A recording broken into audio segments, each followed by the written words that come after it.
Also, before we get to the rest of the audience here. Thank you.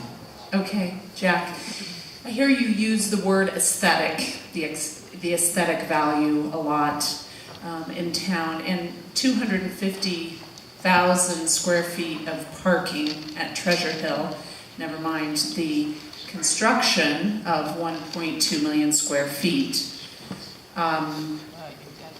If this deal is not negotiated by the end of the year, or by the end of Dana Williams' term, and if you were to take on this in negotiation, what is your sense of aesthetics, and how would you deal with that? How do you look at Treasure Hill?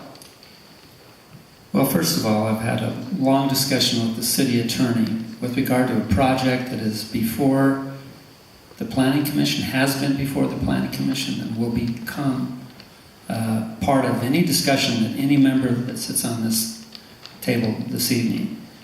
And so we have to be very careful, and we have to be objective about the future propriety of any discussion we have. That said, that project came before the Planning Commission while I was chair, and it presented ideas and concepts. It presented 10-story solutions. It presented photographs and images from Chicago and San Francisco, saying that they thought this was the vernacular that they were looking for.